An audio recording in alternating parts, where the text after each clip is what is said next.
سواك يمنعني هداي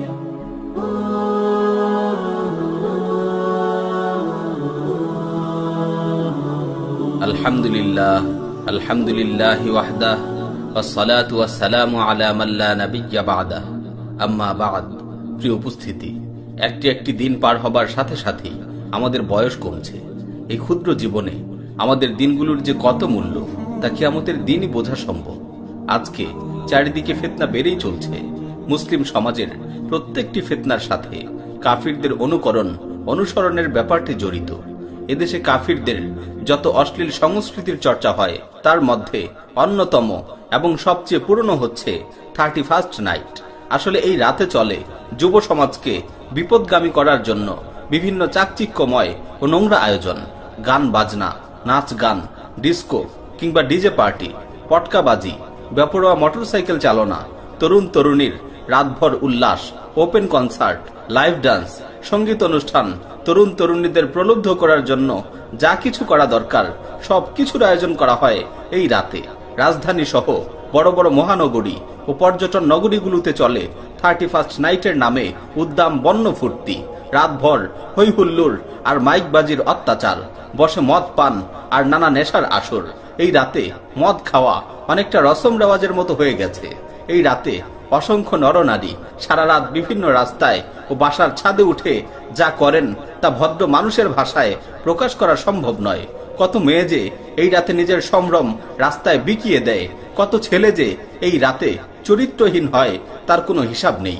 এই রাতে নেচে গেয়ে ফুর্তি করে এমন পর্যায়ে চলে যায় যা মানুষত্বের সীমানা পেরিয়ে জন্তু জানোয়ারকেও হার মানায়। এই 31কে ঘিরে নানা অঘটনের ইতিহাস অনেক পুরনো। আজ থেকে প্রায় 2 দশক আগে 1999 সালের 31শে ডিসেম্বর রাতে 31st নাইট উদযাপন করতে এসে ঢাকা বিশ্ববিদ্যালয়ের টিএসসিতে বাঁধন নামের একটি মেয়ে 10-12 জন মদ্যপ যুবক কর্তৃক শালীনতাহানির শিকার হয়। 2012 সালের 31শে ডিসেম্বর আবারও ঘটে একই রকম ঘটনা।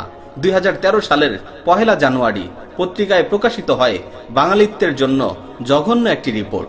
তারা প্রকাশ করে বন্দর নগরী চট্টগ্রামের একটি হোটেলের 6 তলায় 31st নাইট উদযাপন উপলক্ষে আয়োজন করা হয় অশ্লীল নৃত্যের। সেই অনুষ্ঠানের অভ্যন্তরে নেশা জাতীয় দ্রব্য এবং কন্ডম বিক্রি করা হয়। লা হাওলা ওয়ালা কুওয়াতা ইল্লা বিল্লাহ। চিন্তা করে দেখেছেন আমাদের পরিবেশ কতটা জঘন্য হয়ে গেছে? চিন্তা করেছেন কারা এসব অনুষ্ঠানে যাচ্ছে, নিজেদের নষ্ট করছে? এরা অন্য কোনো জগতের মানুষ না, আমাদেরই সন্তান, আমাদেরই ভাই। কিভাবে তারা আধুনিকতার নামে নষ্ট হয়ে যাচ্ছে, শয়তানের পদাঙ্ক অনুসরণ করে পৌঁছে যাচ্ছে অধপতনের শেষ সীমায়। অথচ আমরা কি করছি? জেনে রাখুন আমার ভাই ও বোনেরা, 31st নাইট সহ যতগুলো অপসংস্কৃতি, বিজাতীয় সংস্কৃতি আমাদের দেশে চালু আছে, সেগুলো যদি বন্ধ করা না যায় তাহলে এই সমাজকে, এই তরুণ প্রজন্মকে বাঁচানো যাবে না। আজ মুসলিমরা 31st নাইট উদযাপনে ব্যস্ত।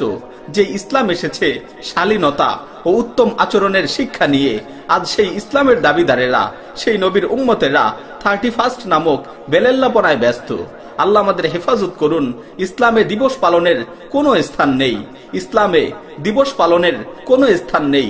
যেই দিবসগুলো ইসলাম নির্ধারণ করে দিয়েছে তা ছাড়া অন্য কোনো দিবস পালনের কোনো সুযোগ ইসলাম দেয় না।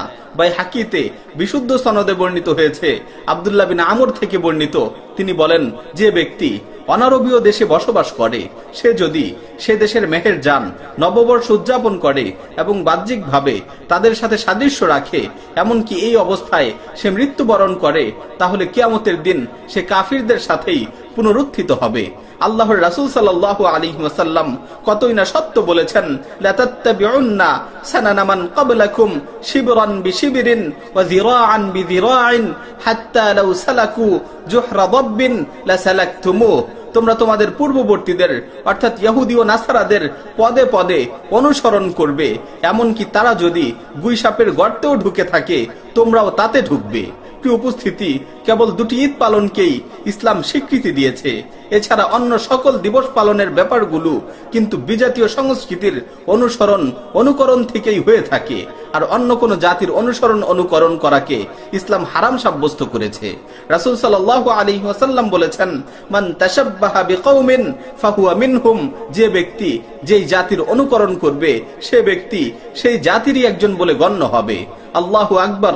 হাদিসগুলোতে বিজাতীয় কাফিরদের অনুসরণের ব্যাপারে কি ধমকি না এসেছে! এর পরেও কি আমাদের বোধোদয় হবে না? এর পরেও কি আমাদের বুঝে আসবে না? যেখানে আমাদের ভাবনা হওয়ার কথা ছিল যে আজকে যে আমার জীবন থেকে একটি দিন চলে গেল, কি আমল আমি করতে পারলাম, কি নিয়ে আমি আমার মালিকের সামনে দাঁড়াবো। আফসোস, সেখানে মানুষ পুরনো বছরকে বিদায় দিচ্ছে ও নতুন বছরকে বরণ করে নিচ্ছে অশ্লীলতা আর বেহায়াপনার মাধ্যমে।